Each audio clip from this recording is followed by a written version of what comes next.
Coba perhatikan ini bahan ajar yang sudah Pak Eri bagikan, bisa kita lihat.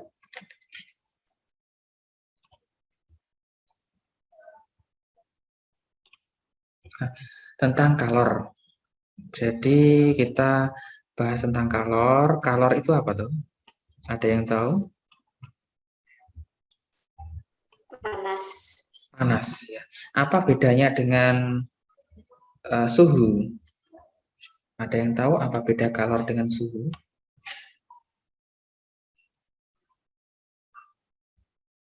Ada yang tahu?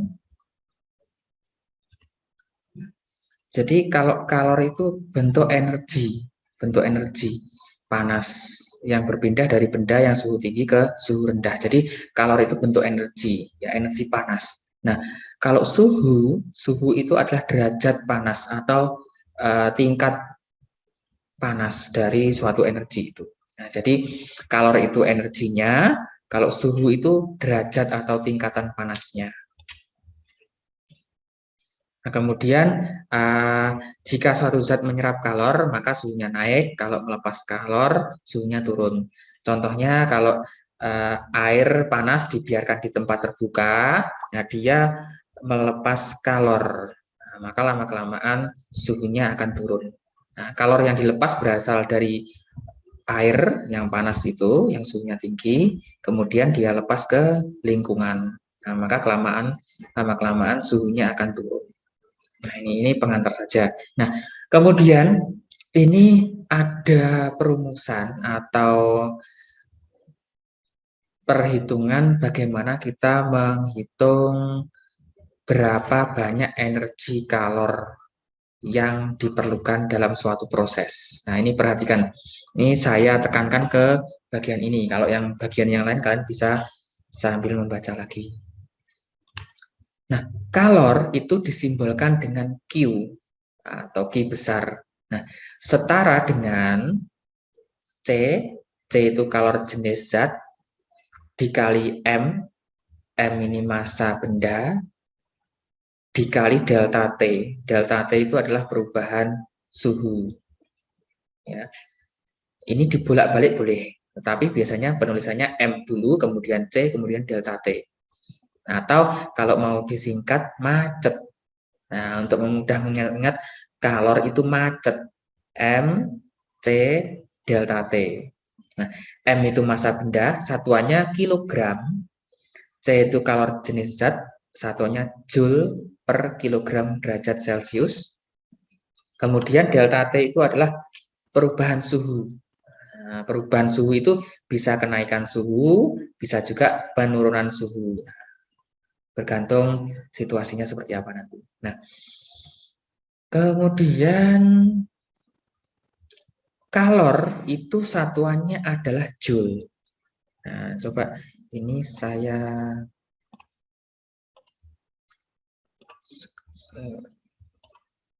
Nah, sudah kelihatan papan tulisnya? Ini di bawahnya ini adalah 0 derajat. Kemudian yang atas ini adalah 100 derajat.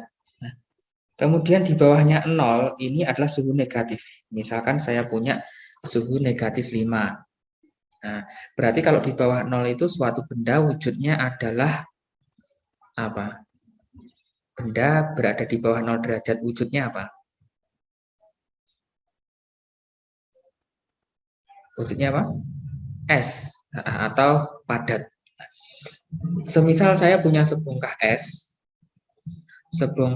saya panaskan. Awalnya es itu suhunya negatif 5 derajat Celcius. Kemudian saya panaskan, maka suhunya dia akan naik. Akan naik sampai 0 derajat. Nah, ketika sampai 0 derajat Celcius, ini kalau diberi panas lagi, nah ingat tadi konsep kalor, kalau benda diberi panas, itu dia suhunya akan naik. Atau kalau menyerap panas, suhunya akan naik. Setelah dari negatif 5 naik sampai 0 derajat, kemudian kalau diberi panas atau diberi kalor terus, dia akan mengalami perubahan wujud. Nah, perubahan wujud itu ditandai dengan garis horizontal. Nah, perubahan wujud itu terjadi pada suhu 0 derajat Celcius. Nah, kemudian S itu, nah, di sini ketika di sini wujudnya adalah S, suhunya 0 derajat. Nah, ketika ada di sebelah kanan ini, nah, dia wujudnya sudah jadi air. Nah, tetapi suhunya juga masih 0 derajat. Nah, kemudian kalau dipanaskan lagi, dia dari 0 derajat, suhunya akan naik terus, misalkan dipanaskan terus sampai pada suhu 100 derajat. Nah, di suhu 100 derajat Celcius ini, dia juga wujudnya masih air. Nah, di sini juga masih air, tetapi 100 derajat Celcius. Air 100 derajat Celcius. Kemudian kalau air itu dipanaskan terus, nah dia akan mengalami perubahan wujud. Jadi pada sebentar. Nah, di sini setelah jadi 100 air jadi 100 derajat Celcius, kalau dipanaskan lagi dia akan berubah menjadi uap sebesar 100 derajat Celcius juga. Di sini bentuknya sudah uap.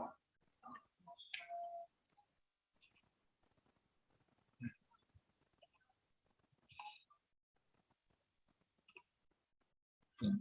100 derajat uap air. Nah, oke. Jadi ada dua cara untuk menghitung kalor. Kalau ada kenaikan suhu atau perubahan suhu tadi, kita pakai Q sama dengan M kali C kali apa? Kali delta T. Nah, seperti yang ada di PowerPoint tadi. Kalor ini digunakan dengan persamaan ini MC kali delta T. Jika ada perubahan suhu. Artinya kalau proses ini saya beri nama proses A, kemudian proses ini saya beri nama B, kemudian proses yang dari 0 sampai 100 ini saya beri nama C, kemudian pada proses 100 derajat ini saya beri nama D.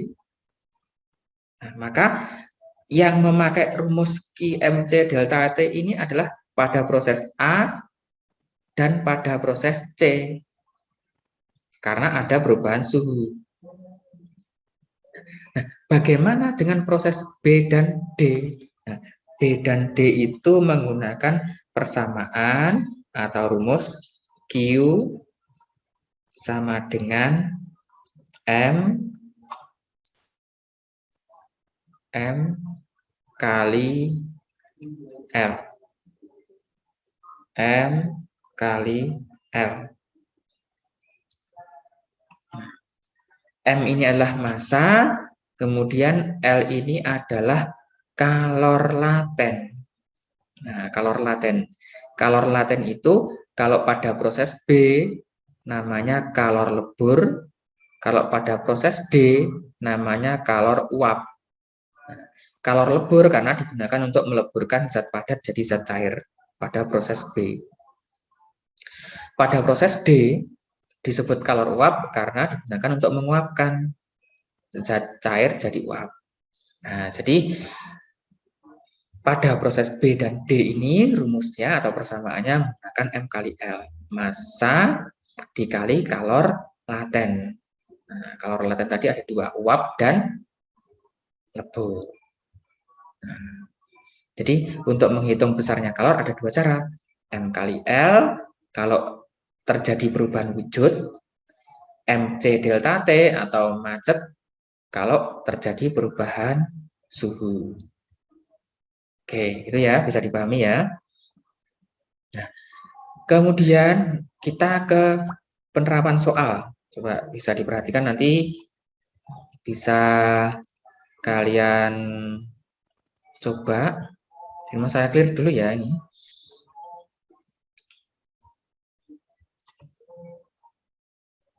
Nah, saya punya contoh soal begini.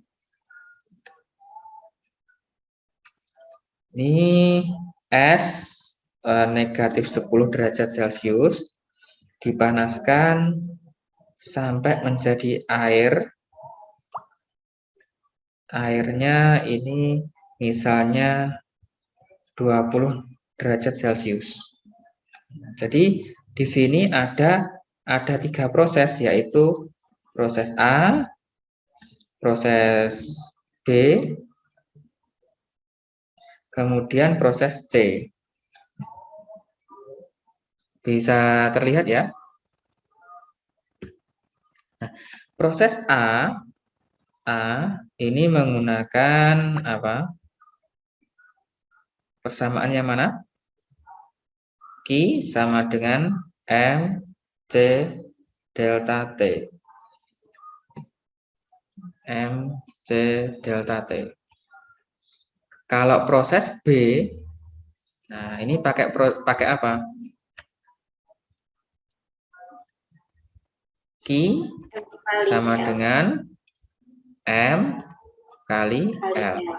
Nah, kalau proses C sama dengan proses A, yaitu Q sama dengan MC delta T. Coba bisa ditulis dulu diagramnya atau gambarnya ini. Nanti kita hitung. Saya beri besarnya benda ini punya massa misalnya 2 kg. Kemudian C air ini 1200. Satuannya joule per kilogram derajat Celcius. C-nya air. Kemudian C-nya S. CS ini 1000.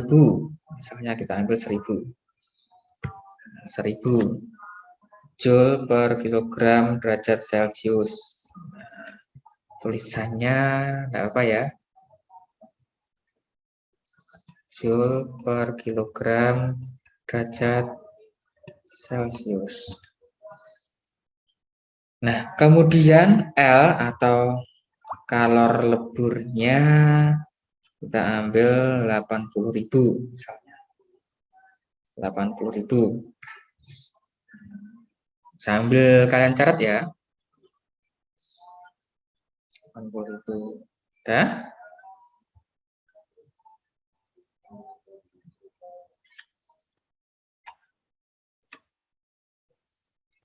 Sudah? Kalau sudah, saya clear screen-nya.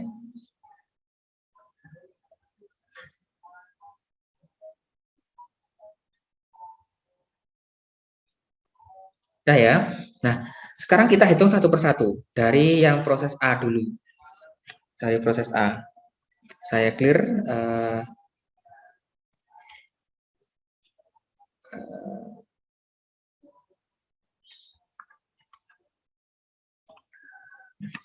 dari proses A berarti kita tulis QA. Nah, QA tadi prosesnya apa? Ada perubahan suhu apa enggak? Ada, berarti QA sama dengan M kali C kali delta T. Nah, karena A tadi posisinya ada di bawahnya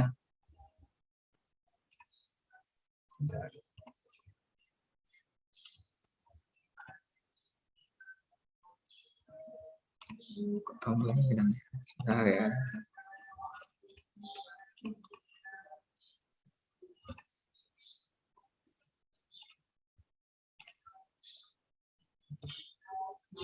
Oke. QA sama dengan M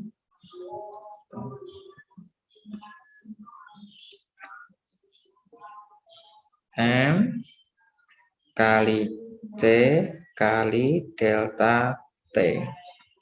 Nah, ingat karena posisinya A itu tadi ada di bawah 0 derajat Celcius, maka C-nya ini adalah C-nya S. Nah, berarti kita pakai C-nya ini punyanya S. Nah, besarnya berapa? Masanya tadi berapa kilo? 2 ya. 2. Kemudian C-nya S tadi berapa? 1000 apa 1200? 1000, Pak. Berapa? 1000. 1000. Ya, betul. 1000. Berarti kita masukkan ke sini. Nah, kemudian dikali delta T. Delta T itu adalah kenaikan suhu. Jadi tadi dari negatif 10 sampai ke 0. Nah, kita ngitungnya sampai 0 derajat. Karena pada proses A itu negatif 10 sampai 0. Maka suhunya atau perubahannya adalah 10. Nah, totalnya berapa ini? 2 kali 1000 kali 10 adalah 20.000.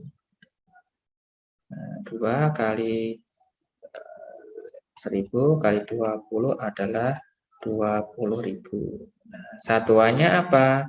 Satuannya Joule. Oke. Oke, bisa dicatat ya. Silakan. Atau nanti bisa menyimak ulang rekamannya. Udah? Saya clear ya.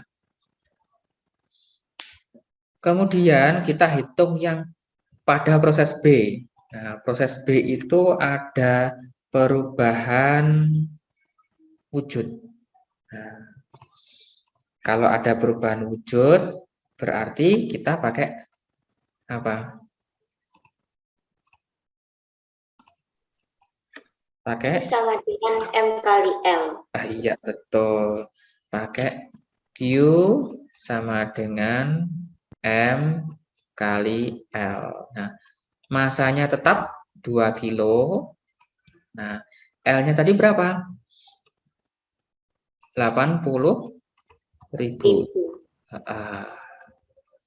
80.000. Nah, oh ya. Jadi hasilnya berapa ini? 160.000. Satuannya Joule. J-nya J besar ya. Nah, ini Q untuk proses B. Nah, kemudian kita hitung yang proses C. Proses C tadi dari 0 derajat air, sudah 0 derajat air, menjadi air suhu berapa tadi? 20. 20 derajat. Berarti pakai ini. Q kali M sama kali C kali delta T. Masanya tetap 2 kg. Nah, C-nya ini hati-hati.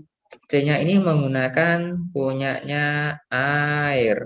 Nah, C-nya air tadi berapa? 1200 ya? Dikali delta T. Nah, delta T-nya itu dihitung dari 0 sampai suhu akhir tadi berapa? 20 derajat. Nah, berarti berapa ini? 2 kali 1200 kali 20, itu berapa?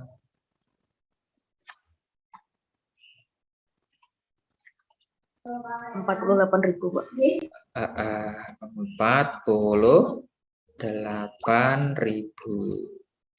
48.000 apa satuannya?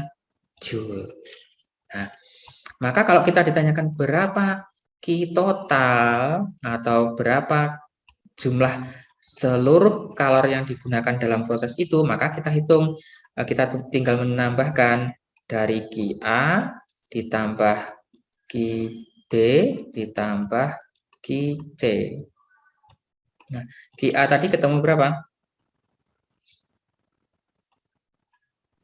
20.000.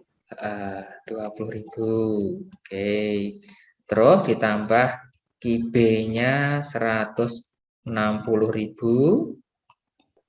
ditambah QC-nya 48.000. Nah, maka totalnya berapa ini? 228.000. 200 ya. 228.000. Satuannya Joule. Atau bisa juga kamu ubah menjadi Joule atau disingkat KJ. K itu kilo. Kilo itu kan 1000, nolnya 3. Berarti alias 228.000 28 kJ, kilojoule. Nah, ini hitungannya. Nah, bisa sambil dicatat bagi yang belum ketemu hasil tadi. Oke, sudah ya. Nanti jika kurang jelas bisa disimak lagi atau belajar bareng temannya. Oke, Pak stop share-nya. Nah, terus untuk berikutnya, nah ini tadi rumusnya ya.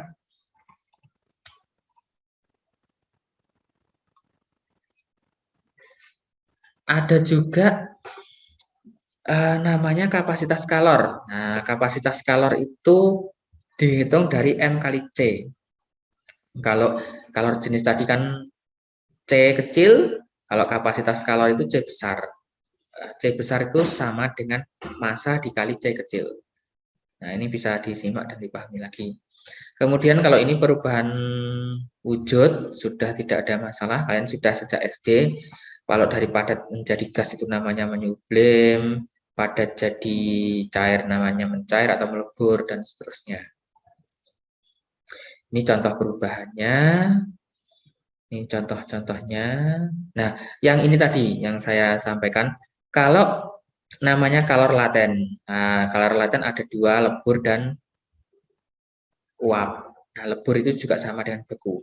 Besarnya Q sama dengan M kali L. Ini digunakan untuk menghitung ketika ada perubahan wujud atau terjadi pada 0 derajat dan 100 derajat Celcius. Kalau lebur, nah, di sini saya singkat. Kalau di sini ada pakai simbol U, biar kalian tidak banyak simbol. Q sama dengan M kali L, itu aja. L itu ada lebur, ada uap. Itu aja. Ini digunakan ketika ada perubahan wujud. Nah, ini cara mempercepat penguapan. Ini sudah sering kalian lakukan di rumah, di sehari-hari. Nah, kemudian perpindahan kalor, ada konduksi, konveksi, radiasi. Konduksi itu apa? Perpindahan kalor. Tanpa disertai perpindahan zat perantara. Nah, jadi zat perantaranya tidak berpindah. Contohnya pada benda padat, pada besi, pada kayu, dan seterusnya. Kalau konveksi, ini disertai perpindahan zat perantara. Biasanya terjadi pada fluida. Fluida itu bisa air, bisa di udara. Kalau air itu ketika merebus air, contoh sederhananya, kalau di udara, pada proses terjadinya angin darat dan angin laut, pada penguapan di laut, dan seterusnya. Kalau radiasi, ini secara pancaran atau tanpa zat perantara. Ini mengulas lagi. Ini contohnya sudah tidak asing lagi. Oke, terjadinya angin darat, angin laut. Kemudian sistem pendingin dan seterusnya, tidak ada masalah ya. Pun sampai di sini mungkin ada yang ingin bertanya, silakan tentang materi itu, terutama kalau catatannya tadi ditulis di timeline gimana Pak? Nah, nanti saya bagikan recordnya, saya bagikan ya. Jadi kalian bisa menyimak lagi. Ya, tulisannya nggak jelas loh Pak. Iya, memang karena keterbatasan Pak Eri nulisnya pakai mouse, maka tulisannya agak kurang jelas ya. Karena pen tabletnya Pak Heri sedang bermasalah, jadi terpaksa hari ini nulisnya pakai mouse. Itu ada yang mau ditanyakan tentang materi yang sudah saya sampaikan tadi, terutama dalam hal menghitung besarnya kalor. Jadi ada dua cara, pakai MC delta T, yang satunya pakai M kali L. Tergantung situasinya. Silakan yang mau bertanya bisa langsung pakai mikrofon atau lewat. Enggak ada? Enggak, Bang. Nah, oke, cukup jelas ya. Oke, kalau sudah cukup jelas, silakan nanti ya kalian baca lagi. Saya pikir tidak ada hal yang sulit ya. Kemudian jangan lupa bagi yang belum mengisi daftar hadir atau presensi Zoom meeting ini bisa mengisi presensinya. Pak Eri share lagi link presensinya di chat room. Silakan. Kalau sudah cukup, kita bisa akhiri ya meeting hari ini meskipun singkat, yang penting kalian dapat ya. Terus kalau ada kesulitan, masih ada kesulitan, silakan bisa langsung WA ke Pak Heri. Oke, gitu ya. Pun kalau sudah cukup, kita akhiri meeting hari ini. Semoga bermanfaat. Kalian bisa melanjutkan belajar mandiri kalian. Sekian. Assalamualaikum warahmatullahi wabarakatuh. Waalaikumsalam warahmatullahi wabarakatuh. Waalaikumsalam warahmatullahi wabarakatuh.